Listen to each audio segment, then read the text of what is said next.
રાખો, હજારો માણા રાખો, 500 માણા રાખો, દાંડિયા રાસ રાખો બાપ, પણ દીકરીઓને તમે જે આંગણે પરણાવશો ને બાપ, એનું જે તમને પુણ્ય મળશે ને એ સમજી લેજો મોગલ તમને હવાયું આપશે બાપ. એટલી માને વાલી છે દીકરી.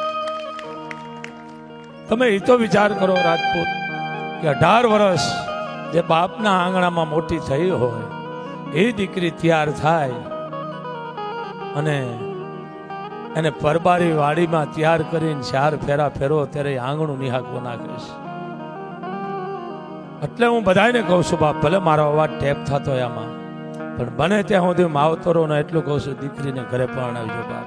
ભલે વાડીઓ તમને માતાજી દીધો સગવડતા રાખજો, પરણાવજો, પણ દીકરીના પ્રભુતાના પગલા તો ઘરના આંગણે જ થવા જોઈએ. કારણ કે આંગણું જો નિહાકો નાખશે ને તો પછી આંગણું નહીં રહે, શમશાન રહેશે. દીકરી તો દીકરી છે બાપ. જેના અહીંયા દીકરી છે હું એટલું જ માનું ખૂબ ભાગ્યશાળી છે એ માણસ. અને મોગલ તો એમ કહે છે કે બેટા જેના અહીંયા દીકરી છે ને એના હું હંમેશા ધ્યાન રાખું છું, કોઈ પણ વરણની હોય દીકરી પ્રસંગ. કારણ કે હું બોલી નથી શકતો, દીકરી મને પ્રાણ વાલી છે. મને એક પ્રસંગ યાદ આવ્યો છે, કારણ કે મારું તો અહીંયા જોવાનું કામ છે, આઈને પૂછવાનું. આ મારો અવાજ કારણ કે મોગલ પાસે કોઈ ઓળખાણ નથી હાલતી, પણ એક પ્રસંગ કહું છું તમને. 18 વર્ષ થઈ ગયા, 18 વર્ષ. એટલે આ દુનિયાને જાણ થાય કે મોગલ શું છે. અને ચારણ છે ને બા, ચારણની વાણીમાં કોઈ દિવસ કડવાશ ન હોય. ચારણના શબ્દ સત્ય હોય પણ એમાં કડવાશ હોય એ ઉતાર્યા જેવા હોય બા. ચારણ કોઈ દી વર્તન તોસડું ન કરે, ચારણની વાણીમાં કોઈ દી ભેદભાવ ન હોય.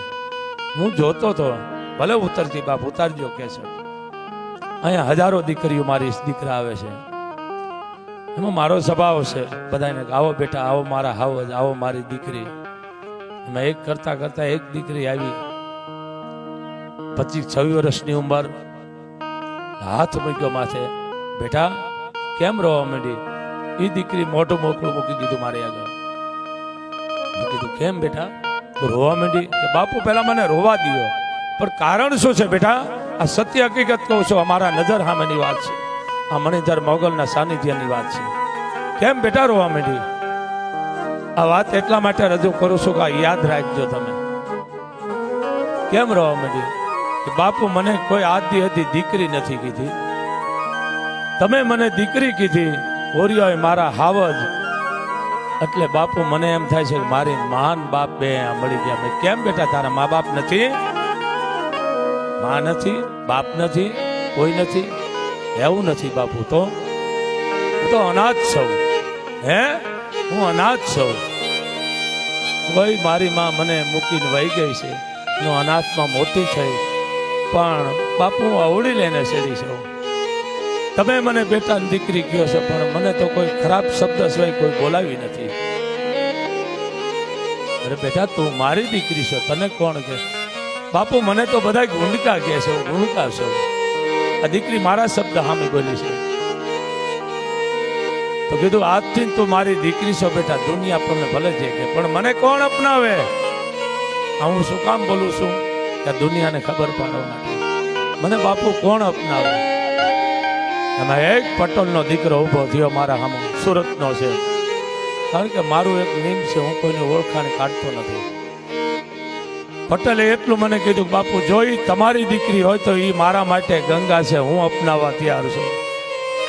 તમે વિચાર કરો.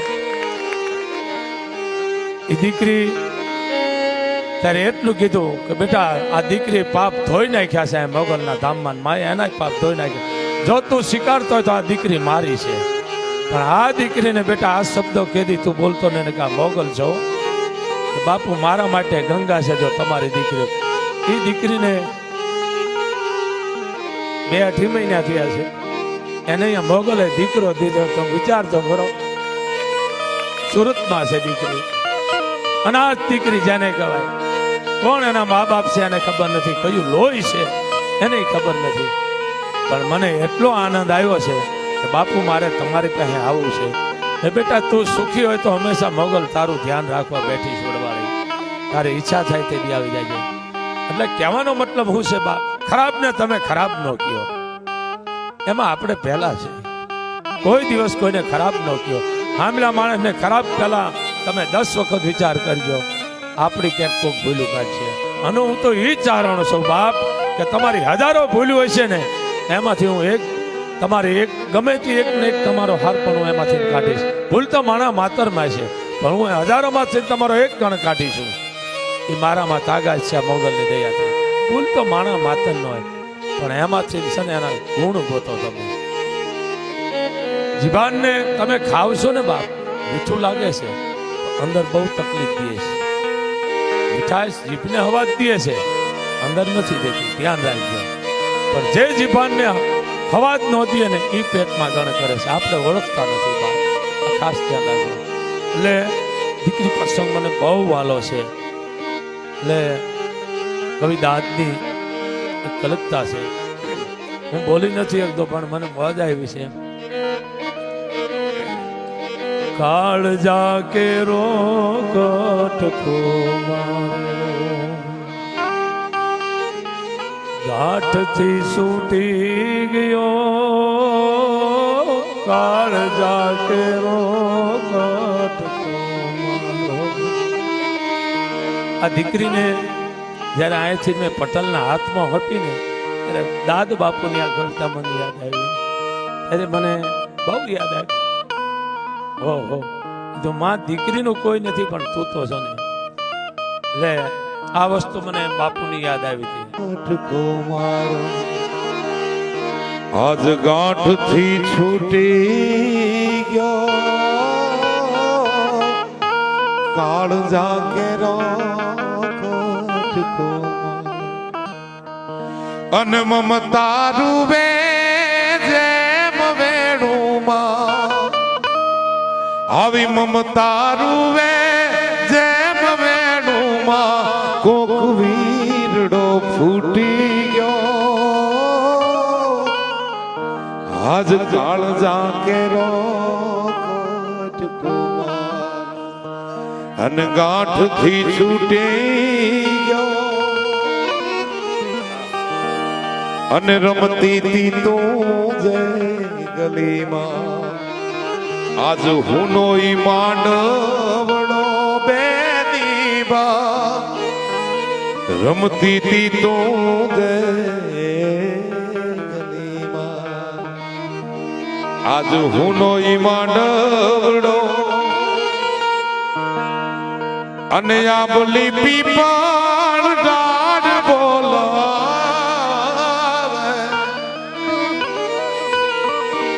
અરે આ બોલી પીપળ ડાળ બોલાવે, આંબલી પીપળ ડાળ બોલાવે. હવે એક વાર હામજો કાળજા કેરો કટકો મારો. આજ ગાંઠથી છૂટી ગયો અને મમતા રૂવે જેમ વેણુમાં. આજ મમતા રૂવે જેમ વેણુમાં કોક વીરડો ફૂટી ગયો. કાળજા કેરો કટકો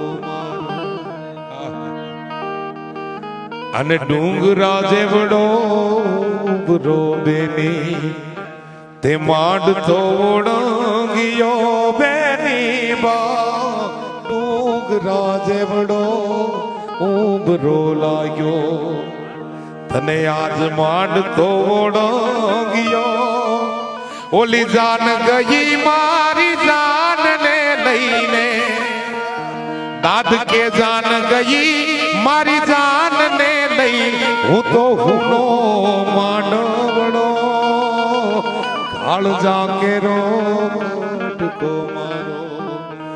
આજ ગાંઠથી છૂટી ગયો અને મમતા રૂવે જેમ વેણુમાં. અરે મમતા રૂવે જેમ વેણુમાં કોક વીરડો ફૂટી ગયો. ઓ હળદા ખેરો કટકો મારો. જય ભગવાન.